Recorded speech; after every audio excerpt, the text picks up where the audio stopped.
దేవుడంటే భక్తి లేదు, భయం లేదు, కనీసం భక్తులంటే గౌరవం లేదు. ఎక్కడ చూసినా నిర్లక్ష్యం, అవినీతి, అపరిశుభ్రం. ఇలా చెప్పుకుంటూ పోతే సింహాచలం అప్పన్న స్వామి సన్నిధిలో జరుగుతున్న అపచారాలకు అంతు లేకుండా పోతోంది. మొన్నటికి మొన్న స్వామివారి హుండీ డబ్బులు మాయం, అంతకంటే ముందు గోడ కూలి భక్తులు మరణం, ఇప్పుడేకంగా స్వామివారి ప్రసాదంలో పురుగు. అసలు సింహాచలం దేవస్థానంలో ఏం జరుగుతోంది? ఇంతలా నిర్లక్ష్యం పేరుకుపోవటానికి కారణమేంటి?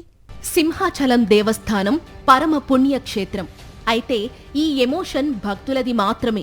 అక్కడ పనిచేసే సిబ్బంది, అధికారులకు, కూటమి ప్రభుత్వానికి ఆ సెంటిమెంట్ లేదు. అడుగడుగునా నిర్లక్ష్యం, అవినీతి సింహాచలం ప్రాశస్త్యాన్ని మసకబారేలా చేస్తున్నాయి. మొన్నటికి మొన్న గోడ కూలి భక్తులు మరణించారు. ఆ తరువాత స్వామివారి హుండీకే కన్నం వేసిన వైనం చూశాం. స్వయంగా ఉద్యోగి చేతివాటం బయటపడింది. ఇప్పుడు ఏకంగా ప్రసాదంలో పురుగు దర్శనమిచ్చింది. అది ఓ నత్త. ఒకప్పట్లా కళ్లకు అద్దుకుని కళ్లు మూసుకుని దేవుణ్ణి స్మరించుకుని సింహాచలం అప్పన్నస్వామి ప్రసాదాన్ని నోట్లో వేసుకుని రోజులు పోయాయి. ప్రసాదాన్ని కూడా చెక్ చేసి అందులో ఏముందో 1-2 సార్లు పరీక్షించి తినాల్సిన దౌర్భాగ్యం దాపురించింది. స్వామివారిని దర్శించుకున్న ఓ జంట దర్శనానంతరం ప్రసాదం కొనుగోలు చేసింది. ప్యాకెట్ ఓపెన్ చేసి చూస్తే అందులో నత్త ఉంది. నమస్కారం అండి. ఈ రోజు 29 డిసెంబర్ మండే మేము సింహాచలం దర్శనం కోసం వచ్చాం. సో దర్శనం అయిపోయిన తర్వాత అందరిలాగా మేము పులిహోర తీసుకోవడానికి వెళ్ళాము. పులిహోర తింటున్నప్పుడు నాకు పులిహోరలో ఏంటంటే నత్త వచ్చింది. ఓన్లీ షెల్ కాదు, నత్తలో సగం బయటకు కూడా ఉంది ఆ పార్ట్. మేము తీసుకెళ్లి కౌంటర్ లో చూపించాం. సో చూపించిన తర్వాత వాళ్ళ రెస్పాన్స్ అయితే అసలు బాగలేదు. వాళ్ళు మీ చూపించిన పొట్లం తీసేసుకున్నారు వాళ్ళు. సో మేము ముందుగా ఫోటో తీసుకోవడం మంచిదైంది. అక్కడ వీడియో రికార్డ్ చేయడం కూడా అవ్వలే. సో వేరే వాళ్ళు సెల్ నుంచి ఫోటో తీసుకుని మా వాట్సాప్ పెట్టుకున్నాం. మీకు ఫొటోస్ కూడా యాడ్ చేస్తున్నాం, సో చూడండి. సో ఏంటంటే అసలు ఏం సమాధానం ఇవ్వలేదు. కొత్త పులిహోర పౌడర్ ఇచ్చి పట్టుకెళ్ళిపోండి అంటున్నారు. మాకు ఇచ్చిన పట్లం కూడా వాళ్ళకి ఇచ్చేసి మాకు వద్దని చెప్పేసి ఇంకొచ్చేసాం మేము. సో ఇన్ కేస్ మీరు సింహాచలం వచ్చినట్టయితే చెక్ చేసుకోండి, పులిహోర ప్రసాదంలో ఏమేమి ఉన్నాయని 1-2 సార్లు చెక్ చేసుకుని తినండి. అండ్ తర్వాత ఈ రీల్ అందరికీ షేర్ చేయండి, ఎందుకంటే మళ్ళాగే వచ్చిన వాళ్ళందరికీ ఈ విషయం తెలియాలి కదా, ఏం జరుగుతుంది ఏంటి అని. సో అందరూ జాగ్రత్తగా ఉండండి ఫ్రెండ్స్. చూశారుగా, ఇలా ఉన్నది ఉన్నట్టుగా, జరిగింది జరిగినట్టుగా విడమర్చి చెప్పింది ఈ జంట. ఇలాంటప్పుడు అధికారులు ఏం చెయ్యాలి? పోలీసులు ఎలా వ్యవహరించాలి? వెంటనే విచారణ చేపట్టాలి, బాధ్యులపై చర్యలు తీసుకోవాలి కదా. కానీ ఇక్కడున్నది కూటమి ప్రభుత్వం. అంతా రివర్స్. ఏ భక్తులైతే ప్రసాదంలో పురుగు ఉందని ఫిర్యాదు చేశారో అదే భక్తులపై రివర్స్ లో కేసు నమోదయ్యింది. దేవస్థానం అధికారుల ఫిర్యాదుతో గోపాలపట్నం పోలీస్ స్టేషన్లో సదరు భక్తులపై కేసు నమోదు చేశారు పోలీసులు. ప్రసాదం తయారీలో నిర్లక్ష్యంగా వ్యవహరించిన సిబ్బంది, అధికారులపై చర్యలు తీసుకోకుండా ఇలా భక్తులపై తప్పుడు కేసులు పెట్టడాన్ని వైఎస్ఆర్సీపీ నేతలు తీవ్రంగా ఖండిస్తున్నారు. వెంటనే భక్తులపై పెట్టిన కేసులను ఉపసంహరించుకోవాలని డిమాండ్ చేస్తున్నారు. కూటమి ప్రభుత్వంలో ప్రశ్నించేవారు ఉండకూడదా అంటూ మండిపడుతున్నారు. ప్రభుత్వం నిర్లక్ష్యం వల్లనే గతంలో సింహాచలం కొండపై భక్తుల మరణాలు సంభవించాయంటున్నారు. సాక్షాత్తు సింహాచలం దేవస్థానం నత్తపడిందని చెప్పి వారు వచ్చి భక్తులుగా భక్తులకు ఉన్న సామాజిక మాధ్యమాల ద్వారా ప్రజలకు తెలియజేస్తే మీరు వారి మీద కేసులు కట్టే పరిస్థితి అంటే మీరు ఎంతసేపు భయపెట్టే కార్యక్రమాలు చేస్తారు? సంవత్సర కాలంగా ఈ దేవాలయాల మీద జరుగుతున్న సంఘటనలు, ఓ పక్క తొక్సులాట్లు, అదే సింహాచలం దేవస్థానంలో గతంలో చందనోత్సవంలో జరిగిన కార్యక్రమాలు, దాని నుంచి మీరు ఏం నేర్చుకున్నారు? ఉత్తరాంధ్ర ఇలవేల్పు శ్రీ శ్రీ శ్రీ వరాహ లక్ష్మీ నరసింహస్వామి వారి దేవాలయంపై అపచారాలకు కొదవలేదు. స్వామివారంటే ప్రభుత్వానికి భయం, భక్తి లేకుండా పోయింది.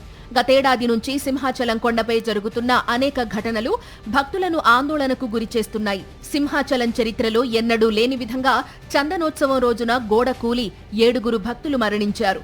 ఇటీవల స్వామివారి హుండీ లెక్కింపు సందర్భంగా దొంగతనానికి పాల్పడ్డారు సిబ్బంది. జరిగిన దొంగతనంపై ఆలయ అనువంశిక ధర్మకర్త అశోక్ గజపతిరాజు అధికారుల నుంచి ఎలాంటి సంజాయిషీ అడగలేదు.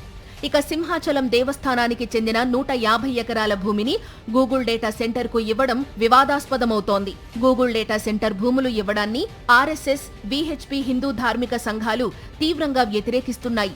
ఆ నిర్ణయాన్ని వెంటనే ఉపసంహరించుకోవాలని CM Chandrababu, deputy CM Pawan Kalyan ను డిమాండ్ చేస్తున్నాయి. స్వామివారి హుండీ డబ్బులకు రక్షణ లేదు, భక్తులకు భద్రత లేదు. సింహాచల పుణ్యక్షేత్రంలో అసలేం జరుగుతుందో కూటమి నేతలు చెప్పాలంటూ డిమాండ్ చేస్తున్నారు సామాన్య భక్తులు. దక్షిణ కాశీగా గుర్తింపు పొందిన ద్రాక్షారామ భీమేశ్వర స్వామి ఆలయ ప్రాంగణంలో ఉన్న పురాతన శివలింగం ధ్వంసం కావటంపై భక్తుల్లో తీవ్ర ఆగ్రహం వ్యక్తమవుతోంది. ఈ మొత్తం వ్యవహారానికి ప్రభుత్వమే బాధ్యత వహించాలని డిమాండ్ చేస్తున్నారు శైవ భక్తులు. కనీసం సంప్రదాయ రీతిలో సంప్రోక్షణ కూడా నిర్వహించకుండానే మరో లింగాన్ని ప్రతిష్ఠ చేయటంపై అన్ని వర్గాల నుంచి అభ్యంతరాలు వస్తున్నాయి. పంచారామ క్షేత్రాల్లో ఒకటి, అష్టాదశ శక్తిపీఠాల్లో అత్యంత శక్తివంతమైన మాణిక్యాంబ సమేత భీమేశ్వర స్వామి కొలువై ఉన్న ద్రాక్షారామ క్షేత్రంలో అపచారం జరిగింది.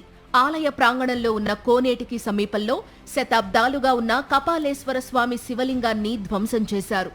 వేల సంవత్సరాల చరిత్ర కలిగిన ఆలయంలో ఇది కూడా ఒక భాగమే. కోనేటిలో స్నానం చేసిన తరువాత కపాలేశ్వర స్వామిని పూజించడం ఆనవాయితీ. అటువంటి పవిత్ర ప్రదేశంలో ఉన్న శివలింగాన్ని రాత్రికి రాత్రి ధ్వంసం చేయడంపై స్థానికులు, భక్తులు అనేక అనుమానాలు వ్యక్తం చేస్తున్నారు. ఘటన జరిగిన వెంటనే వైఎస్ఆర్సీపీ నేతలు, హిందూ ధార్మిక సంఘాలు తీవ్రస్థాయిలో ఆందోళన వ్యక్తం చేశాయి. ఆలయ ప్రాంగణంలో ఉన్న కపాలేశ్వర శివలింగం ధ్వంసంపై పోలీసులు విచారణ ప్రారంభించారు. సీసీటీవీ ఫుటేజ్ పరిశీలించి ఒక వ్యక్తి ఈ ఘటనకు పాల్పడినట్లు నిర్ధారించారు. ఏ కారణంతో శివలింగాన్ని ధ్వంసం చేశాడనే విషయాన్ని ఇప్పటి వరకు పోలీసులు వెల్లడించలేదు. మరోవైపు పూర్తిస్థాయి ఆగమ శాస్త్ర ఆచారాల ప్రకారం చేపట్టాల్సిన కార్యక్రమాలు చేయకుండా, సంప్రోక్షణ నిర్వహించకుండా హుటాహుటిన మరో లింగాన్ని ప్రతిష్ఠించడంపై భక్తులు అనుమానాలు వ్యక్తం చేస్తున్నారు. వేల సంవత్సరాల చరిత్ర కలిగిన ఇలాంటి ఆలయంలో అపచారం జరిగితే దాన్ని కప్పిపుచ్చే ప్రయత్నం చేస్తున్నారని ఆరోపిస్తున్నారు వైసీపీ నేతలు. కూటమి ప్రభుత్వం అధికారంలోకి వచ్చిన తరువాత హిందూ ఆలయాలపై ఇలాంటి దాడులు ఎక్కువయ్యాయని అంటున్నారు. ద్రాక్షారం అనేది చాలా ప్రశస్తమైనటువంటి పుణ్యక్షేత్రం. ఇక్కడ ఈ క్షేత్రంలో మనం సెంటిమెంట్స్ తోటి కూడినటువంటి విషయాలు ఏమైనా సంభవించినప్పుడు చాలా జాగ్రత్తగా దాన్ని పరిశీలించవలసిన అవసరం ఒకటి ఉంది. విగ్రహ ప్రతిష్ఠ మళ్ళీ తిరిగి ఏదో ప్రతిష్ఠ చేశారు. దాన్ని చేసినప్పుడు కానీ అన్ని రకాల పరిపక్వమైనటువంటి పూజలు చేయవలసిన అవసరం కూడా ఉంది. ఇక్కడ ద్రాక్షారామం మరి క్షేత్రంలో శివలింగాన్ని మరి బద్దలు కొట్టినటువంటి పరిస్థితి ఇవాళ హైందవుల యొక్క హృదయాల్ని కలిచివేసిన దృశ్యం. కోట్లలో ఆదాయం వచ్చేటువంటి దేవస్థానం అయ్యుండి, ప్రభుత్వం ఆధీనంలో ఉన్నటువంటిది అయ్యుండి, మరి ఇక్కడ ఈ రకంగా మరి శివలింగాన్ని ఈ రకంగా బదలగొట్టడం అనేటువంటిది ఎంతవరకు సమంజసమే అడుగుతున్నాం. దక్షిణ కాశీ, వ్యాస కాశీగా పేరొందిన ద్రాక్షారామ క్షేత్రానికి దేశ విదేశాల నుంచి భక్తులు తరలి వస్తుంటారు. అత్యంత పవిత్రమైన, శక్తివంతమైన మాణిక్యాంబ శక్తిపీఠాన్ని దర్శించుకుంటారు. పవిత్రమైన కోనేట్లో స్నానం ఆచరించిన తరువాత పూజలు నిర్వహిస్తారు. ఆలయానికి ఎంత ప్రాశస్త్యం ఉందో కపాలేశ్వర స్వామి శివలింగానికి కూడా అంతే ప్రాధాన్యత ఉంది. ఆ తీసేసినటువంటి శిథిలాలు ఎక్కడా కనపట్టలేదు. ఇక్కడ రాత్రికి రాత్రే మాయం చేశారు. అడుగుతుంటే ఆర్కియాలజికల్ డిపార్ట్మెంట్ వాళ్ళు జాగ్రత్త పెట్టారన్నారు. ఆర్కియాలజికల్ డిపార్ట్మెంట్ వాళ్ళు జాగ్రత్త పెట్టవలసినటువంటిది కాదు. ఇది ఇన్వెస్టిగేషన్ డిపార్ట్మెంట్, పోలీస్ డిపార్ట్మెంట్ దీన్ని ఏం చేశారు, ఎందుకు ఈ రకంగా చేయవలసినటువంటి అవసరం వచ్చింది? ధ్వంసం చేసిన శివలింగాన్ని రాత్రికి రాత్రి తీసుకొచ్చి మరొక లింగాన్ని ప్రతిష్ఠించారంటే ఎవరిని సంప్రదించాలి? ఫస్ట్ ఆగమ శాస్త్ర స్టేట్ కమిటీని సంప్రదించాలి. సమగ్రంగా విచారణ చేయండి. ఎవరైతే తప్పు దోషులు ఉన్నారో కఠినంగా శిక్షించండి. రాబోయే రోజుల్లో ఎలాంటి పరిస్థితులు చుట్టుపక్కల గ్రామాల్లో కానీ ఈ క్షేత్రం కానీ రాకూడదంటే ఆ శిక్ష మామూలు శిక్ష ఉండకూడదు.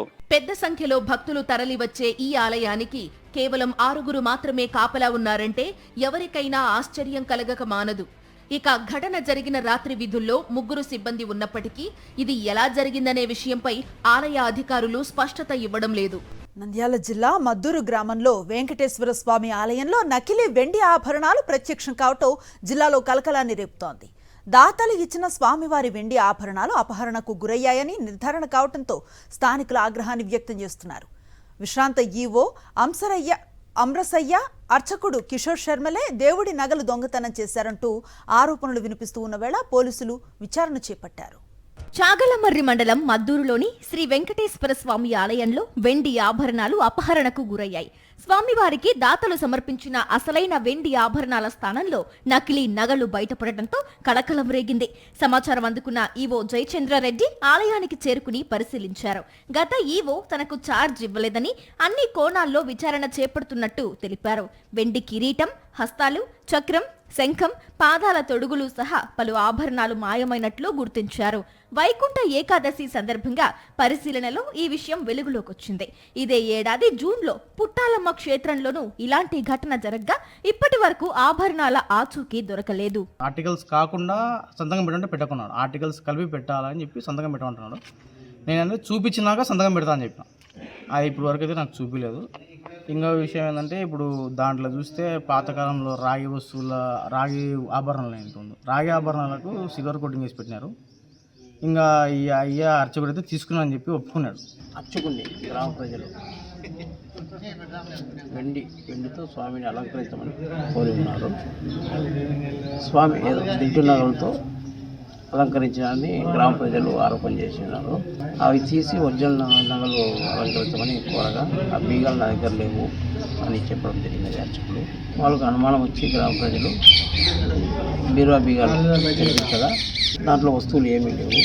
ముక్కోటి ఏకాదశి సందర్భంగా స్వామివారికి అలంకరణ చేయాలని భావించారు. ఇందులో భాగంగా ఆలయంలోని ఆఫీసులో ఉన్న బీరువాని తెరిచారు.